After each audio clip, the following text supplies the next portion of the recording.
బేసిక్గా నేను Thank ఇంకోటి you. అడగాలి, అడుగు. ఎందుకంటే నీ ట్రైలర్లో వాటిల్లో నువ్వు చాలా ఎనర్జెటిక్గా, చాలా ఫ్రెష్గా, నిన్నే ఈ కుర్రాడు ఇండస్ట్రీకి వచ్చాడా, ఎవరి కుర్రాడు అన్నట్టు ఉన్నావు. అంటే thank you for that. Yes, real speaking. ఎందుకంటే ఏదో స్టేజ్లో బోర్ కొడతారు యాక్టర్స్, ఏదో ఒక స్టేజ్లో. అదొక చిరంజీవి గారికి ఇప్పటి వరకు జరగలేదు, ఇప్పటికి ఆయనకు జరగదు, నేను అనుభవం నువ్వే అస్సలు సమస్య లేదు. ఇప్పుడు నీకన్నా నాకు ఎక్కువ అర్హత ఉంది ఆ విషయంలో. ఏంటి చెప్పనా? ఎలా నువ్వు చిరంజీవి గారిని చూసి జర్నలిస్ట్ అవడానికి రాలేదు, నేను చిరంజీవి గారిని చూసి యాక్టర్ అయ్యాను. సో నువ్వు ఆ మాట అంటే ఒప్పుకోను. యా, మేము 83 నుంచి చిరంజీవి ఫ్యాన్స్. ఒక ధైర్యం, ఎనర్జీ. సో నేను చాలాసార్లు నేను ఆయనకు కూడా చెప్పాను, నేను చిరంజీవి అని మాట్లాడతానండి. అర్థం ఏంటంటే నాకు తెలిసిన చిరంజీవి గారితో చిరంజీవి గారు అని మాట్లాడతాను. బట్ ఫ్యాన్గా అమ్మ చిరంజీవి గారి సినిమా వస్తున్నానే వెళ్ళాం, ఓకే, అంతేగాని చిరంజీవి గారి సినిమా వస్తుందని వెళ్ళలేదు. నేను మార్నింగ్ షో, మ్యాట్ని, సెకండ్ షోకి టికెట్లు కన్ఫర్మ్డ్గా బుక్ చేసుకున్నాడు. మార్నింగ్ షో ఆల్మోస్ట్ 12 years కుర్రాడిని, వెళ్ళిపోయేవాడు. ఒక్క ముక్క అర్థం అవుతుంది సినిమా, అస్సలు అర్థం కాదు. ఆయన కదిలితే అరుపులు, నడిస్తే అరుపులు. తర్వాత మ్యాట్నీకి అరుపులు అంతా ఉండేవి, కానీ ఇప్పుడు ఏంటంటే సాంగ్స్లో డాన్స్ చేయడం కోసం వెళ్ళేవాడు. ఫస్ట్ అరుపులు, ఆయన వచ్చినప్పుడు అరుపులు, ఫైట్లు అరుపులు, సాంగులు చూడటాలు లేవు. ఎందుకంటే అరుపులు అన్నీ పేపర్లు విసిరేయడం ఇటువైపు తిరిగి కదా, ఎందుకంటే ఆ ప్రొజెక్టర్లోంచి వచ్చే రేస్ మించి పేపర్లు పడాలి.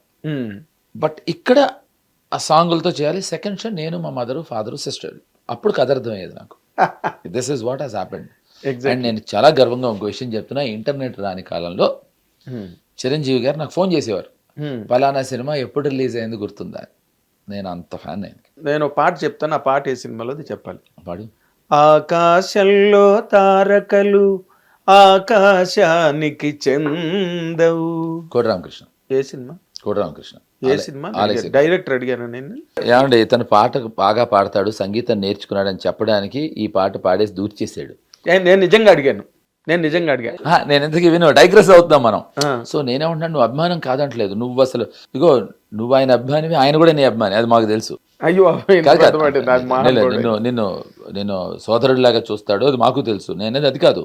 సో నీకన్నా నాకు ఎక్కువ అర్హత అంటే ఏ ఉద్దేశంలో అంటే, తనని చూసి ఆ ఆడ్రిలిన్ బ్లడ్ రష్ చూసి ఐ హ్యావ్, అండ్ నేను చాలా ధైర్యంగా, నిర్మోహమాటంగా, నిక్కచ్చిగా చెప్పగలను, చాలా చిన్నపిల్లాడి తత్వం, చాలా చాలా చాలా హీఈస్ లైక్ ఎ కిడ్. ఈ మాట నేను రెండోసారి నీ నోట్లోంచి వింటున్నా. ఫస్ట్ నాతో అన్నది ఎవరు తెలుసా? శ్యామ్ ప్రసాద్ రెడ్డి గారు. ఓ, ఇప్పుడు అంజి టైంలో, sir there is a kid in him sir. He's kid. And చాలా చాలా ఎవరేమనుకుంటే, ఏం మాట్లాడితే వాళ్ళు ఏమనుకుంటారో అని ఆచితూచి మాట్లాడతాడు ఆయన. ఆచితూచి మాట్లాడతారు. అండ్ దాన్ని అది క్యాలిక్యులేషన్ కాదు, అస్సలు కాదు. ఆయన ఏంటంటే ఇన్స్టింక్ట్, అదే అంతే. సో నాకు ఐ వాజ్ అంటే I'm still sold out on him. ఆయనకి ఎప్పుడు ఆయనకై ఆయన ఇక చాలు అని అనుకునేంత వరకు ఆయన అనుకోడు. ఆయన అనుకుంటే నేను ఊరుకోను, ఓకే, అలాంటి వాళ్ళు ఊరుకోరు, ఆయన ఊరుకోరు. ఆయన అంతకన్నా కూర్చోలేడు. This one actor who will be there even after the time is Chiranjeevi. ఎంత పెద్ద మాట అంటే ఈవెన్ ఆఫ్టర్ ద టైమ్ అన్నది నేను ఒక వీడియోలో చెప్పాను. ఎందుకంటే ఇదే ఇప్పుడు నువ్వు అన్నమాటే చెప్పాను నేను. ఆయనంతటా ఆయన ఇక చాలు నేను చెయ్యను అనే వరకు ఏ నిర్మాత, దర్శకుడు ఆయన వదలడు. ఒక మాట, ఆయనకి అలా అనుకునే రోజు కూడా ఏ రోజున రాదని చెప్పా. అది కుదరదు, అది రాదు, అస్సలు కుదరదు. సో నాకు హీ హాస్ బీన్, ఇప్పుడు నా అదృష్టం కొద్దీ ఆయన నా ఇన్స్పిరేషన్ అవటం, ఆయన ఫ్యాన్ అవటం నేను. సో ఆబ్వియస్లీ ఎనర్జీ లెవెల్స్ కూడా అలాగే ఉంటాయి. మరి ఆయన ఫ్యాన్స్గా వచ్చి సత్సుగా ఉండలేము. ఇది correct. And 90% of the industry are his followers and fans. Young heroes కావచ్చు, లేకపోతే ఇంకోళ్ళు కావచ్చు. నాగేంద్ర అసలు వేరే ఆప్షన్ లేదు. లేదు. నాకు ఏదో ఇంటర్వ్యూలో నాకు ఎంత నచ్చిందో మురళీమోహన్ గారు చెప్పారు. అది ఎవరితోనో ఇంటర్వ్యూ, నాకు గుర్తులేదు. ఎంత బాగా చెప్పారంటే, వాళ్ళు బాపు గారి సినిమా మనూరు పాండవులు సినిమా చేస్తున్నప్పుడు ఫస్ట్ రాజ్ కుమార్ గారిది పునాది రాళ్ళు, అవును, అది అయిన తర్వాత బాపు గారి సినిమా కదా చేస్తున్నప్పుడు ఈయన ఎనర్జీ చూసి ఏ పాట పెట్టినా డాన్స్ చేసేవాట. అసలు పాట అవసరం లేదట, మ్యూజిక్ పెడితే డాన్స్ చేసేవాట, ఏ భాష అయినా పర్లేదట. అంటే imagine so much of energy, he was tides of energy. Tides. So అప్పుడు కృష్ణరాజు గారు అన్నారట, మంచి విలన్ అవుతాడంటే ఊరుకోండి కృష్ణరాజు గారు, ఇతను చాలా మొగుడవుతాడు ఇండస్ట్రీకి అని అన్నారట. నాకు ఎంత నచ్చిందో. ఆయన చాలా గర్వంగా చెప్తారు మురళీమోహన్ గారు ఎప్పుడు చిరంజీవి గారి గురించి చెప్పేటప్పుడు. ఆయన అసలు వ్యక్తిగా చాలా మంచివారు. మురళీమోహన్ గారు is a very nice gentlemen, very nice gentlemen, heartiest man. లేకపోతే ఆయన చిరంజీవి గారి గురించి చెప్పాల్సిన అవసరం లేదు. ఏం లేదు. So that shows his wisdom. Yes, that's really nice. నేను అసలు మనం కొంచెం అంటే మంచి టాపిక్కే మాట్లాడుకున్నాం, బట్ ఇందాక నేను అడిగిన పాయింట్ ఏంటంటే ఇప్పుడు అలాగ లుక్ కనిపించడానికి will you charge more from the producer? నాకు సడన్గా ఎంత వెనక్కి తీసుకెళ్ళామంటే, నీ మిత్రుడు మన ప్రభు నన్ను ఒకసారి ఏంటి జబ్బులు ఎక్కువ ఛార్జ్ చేస్తున్నావు కదా ఈ మధ్య అన్నాడు. అంటే ఆనందించు, సగం ఫేస్ చూపించి ఇంత అడుగుతున్నాను, గడ్డం తీసానంటే చచ్చారే డబ్బులు అడుగుతా అన్న. సో అది గుర్తొచ్చింది నాకు. కానీ నిన్న ఎవరు గడ్డానికి కూడా ఎవరు అబ్జెక్ట్ చేయలేదా? వద్దు సార్ మాకు ఈ గడ్డం ప్లీజ్ కొంచెం కొత్తగా ఉంటుంది సార్, గడ్డం గీసేయండి అని ఎవరు అడగలేదా నిన్ను? లేదు. ఎందుకు అడగలేదు అంటే నా ఐడెంటిటీ గడ్డమే అని వాళ్ళు నమ్ముతున్నారు. నా ఐడెంటిటీ గడ్డమే అని. కనీసం సరే నువ్వు ఎలాగ మొండోడివి తీయవు, అది అందరికీ ఎస్టాబ్లిష్డ్. ఎవ్వరు అడగల, ఒకరు కూడా. నాకు ఇన్ని రోజులుగా ప్రశ్నకి సమాధానం దొరకలేదు. మేబీ ఇప్పుడు ఫస్ట్ టైము ఎవరైతే నా చేత గడ్డం పెట్టించి నన్ను గడ్డం చక్రవర్తి చేశారు, రామ్ గోపాల్ వర్మ గారు సినిమా తీశారు దెయ్యం అని.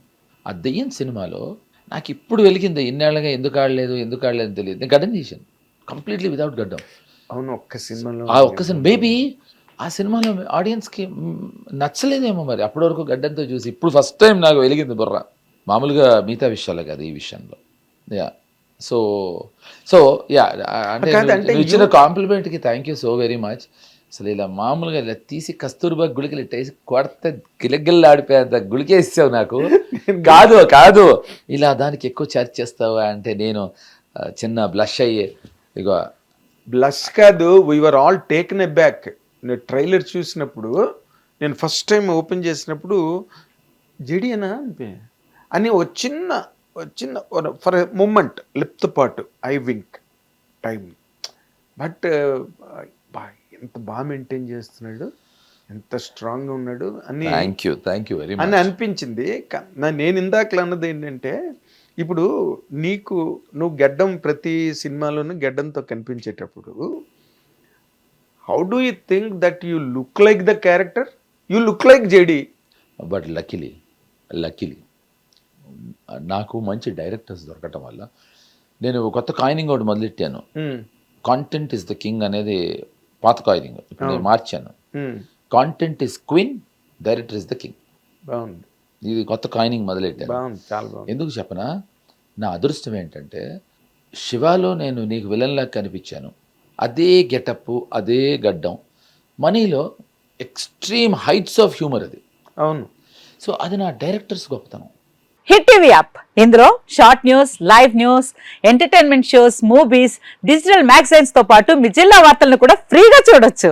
ఇంకెందుకు ఆలస్యం, వెంటనే హిట్ టీవీ యాప్ ని డౌన్లోడ్ చేసుకుని ఫ్రీగా ఎంటర్టైన్మెంట్ పొందండి. Hit TV app. Hit TV app. Please download hit TV app. Hit TV యాప్ని ఫ్రీగా డౌన్లోడ్ చేసుకొని ఎంజాయ్ చేయండి. మీకు నచ్చిన ఎంటర్టైన్మెంట్ కోసం హిట్ టీవీ యాప్ ని ఫ్రీగా డౌన్లోడ్ చేసుకుని ఎంజాయ్ చేయండి. హిట్ టీవీ యాప్ ని డౌన్లోడ్ చేసుకుని ఆస్వాదించండి, ఆశీర్వదించండి. ఇంతమంది సెలబ్రిటీలు హిట్ టీవీ యాప్ ని డౌన్లోడ్ చేసుకోండి అని చెప్తున్నారంటే ఎంత మంచి యాప్ ఆలోచించండి.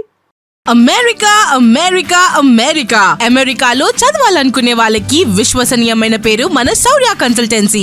UK లో 1 year masters, UK లో 1 year masters, 2 years work permit up to 5 years visa. Contact Saurya Consultancy. Contact 89851 89851.